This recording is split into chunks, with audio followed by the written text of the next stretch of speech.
Hello folks, thank you so much for being here. That being said, tonight, if I do this right, I'm probably going to ruin at least a few of your childhoods, so sorry in advance.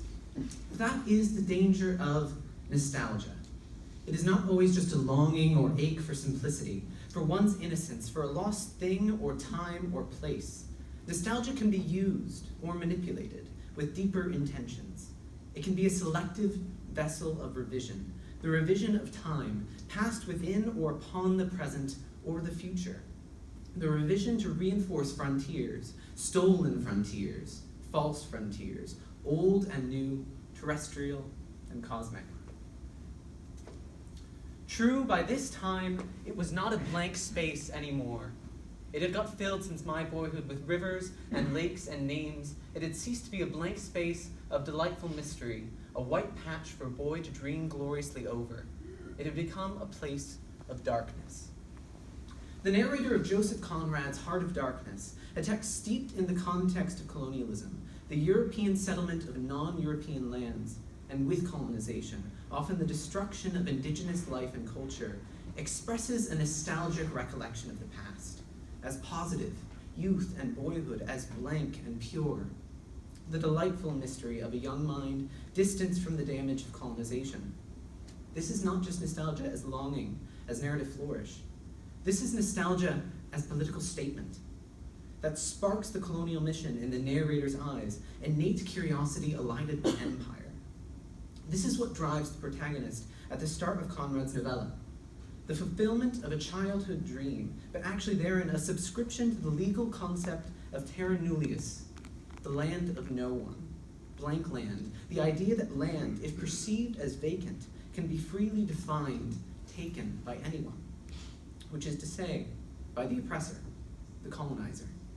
A doctrine which, as identified by literary scholar Sylvia Wynter, was deliberately used by Europeans to take land from indigenous populations as though they had no claim, and to enslave non-Europeans. But it's not a problem only of the past. In the cosmic imaginary, a term that I use in my research to refer to the joint discourse of outer space science fiction and real-world outer space legal policy, I have found that these ideas are still in play for our present and future. Nostalgia can invade our imaginations. Outer space, the so-called final frontier, may be just a new and still unjust terra nullius, as it is represented in both space law and space fiction. Now I know what you're thinking. Space law, that sounds cool. That means there's space crime. And it is cool. And trust me, you can trust me, I've read so much of it. So much. So much. But to catch you up to speed, much of implemented space policy has been discussed and decided by the United Nations. In the founding document of pragmatic space law, the Space Treaty of 1967, outer space was to be understood as the province of all mankind. It belongs to humanity, to everyone, and the Space Treaty stresses that no nation can claim sovereignty over any region of space. It emphasizes that space is to be used for scientific purposes for everyone. But there were some gray areas and interested parties. What about non-national entities like transnational corporations? And can no one own any part of space ever? Is it no one's or everyone's or neither? There was an attempt culminating in the 1979 Moon Treaty to remedy some of these uncertainties. The celestial bodies of outer space, the land, were now to be treated as the common heritage of mankind. Little change with ramifications throughout the whole document. Heritage, the inheritance, property of the species, complicating a terra nullius approach to space property. It was to be everyone's, not no one's yet. But the Moon Treaty imploded. Championed by nations with fledgling space programs and so-called developing nations, championed largely by historically exploited and oppressed nations, it has never been ratified by Russia or the US or most nations with flourishing space programs, despite their willingness to abide by the 1967 Space Treaty. Why? I suggest a neo-colonial narrative, a belief, a commitment carried within the vessel of nostalgia. Going into this project initially, I especially wanted to look at how the priorities of space fiction had changed over time. How did fiction confront the question, why do some humans, and which humans, want to go to space? In order to make a valid comparison across time and nation, I came across the three versions of Solaris, a 1961 Polish novel, a 1972 Russian film adaptation, and a 2002 American film. All versions of the story Solaris follow Chris, and his mission to a space station in orbit around the enigmatic planet Solaris, an ocean planet.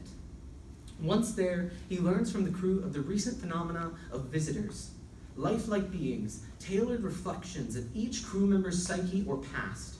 The planet, it seems, manifests their subconscious or their memory, whether as nightmare or fantasy, involuntary or not. For Chris, his visitor is his late wife, Rhea. The premise is similar for all three versions, but across the decades, very starkly, the endings change. At the end of Lem's original novel, Rhea's double has ceased to exist, and it is uncertain if Kelvin will leave the planet or wait for her to manifest again. There is a longing, nostalgic even, but it is unfulfilled, ambiguous. In the 1972 Russian film, directed by Andrei Tarkovsky, a filmmaker whose works often deal with themes of nostalgia, Kelvin finds his story coming full circle as he is revealed to be living on the reproduction of his childhood home on the surface of Solaris, a fulfilled domestic nostalgia. And in the 2002 film, Kelvin is revealed to have never returned to Earth as he lives his life in a cityscape on Solaris' surface, Rhea fully restored to him. Romantic longing, lensed through nostalgia and grief, is appeased. The desire for something from the past is fulfilled. And as space is increasingly represented as the region for nostalgia's fulfillment, the alien, the topography of Solaris, becomes increasingly subservient to the human. In a process not unlike colonizing, the geography and life of this distant world becomes increasingly altered at the fantasy of the explorer. Our present space fiction appears to entertain increasingly colonial narratives, and not for the sake of critique. Nostalgia creeps with increasing force into some entries of space fiction, into the present, at the same time as a neo-colonial narrative advances. And it's not just happening in fiction. When I was a child, I learned that there was more to our universe than just my home and my town. There were telescopes that saw into distant galaxies. There is so much in the world.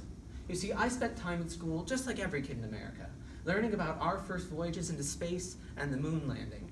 I remember how much pride I felt, knowing that America did it first, and our flag still flies up there today. That is not where we were meant to stop. These are the words of Kevin McCarthy, Republican House Minority Leader from California.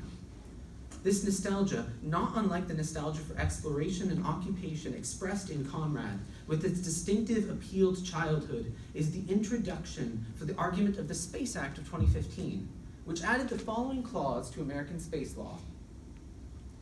A United States citizen engaged in commercial recovery of an asteroid resource or a space resource under this chapter shall be entitled to any asteroid resource or space resource obtained, including to possess, own, transport, use, and sell the asteroid resource or space resource obtained in accordance with applicable law, including the international obligations of the United States.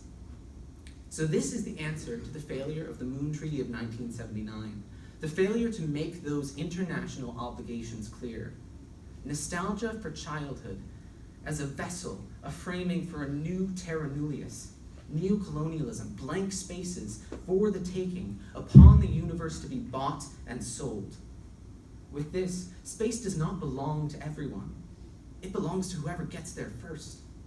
Whoever, which is to say the powerful, which is to say the colonizer. Nostalgia enables, informs, perhaps even drives our modern space policy. Nostalgia as political strategy, as sales pitch, wonder, childlike curiosity manipulated for the furthering of old hierarchies. The powerful get to go to space, to select which future is in keeping with their past, to the exclusion of others. The colonized of Earth remain omitted from the narrative. And colonial narratives, colonial nostalgia has found refuge in science fiction too, a genre that largely seeks to speculate on humanity's future. This refuge should especially disturb us. If the nostalgia of a few invades our law, our fictions, our imagination of the future, well, there will be no real blank spaces for most of humanity, for most of us. Thank you.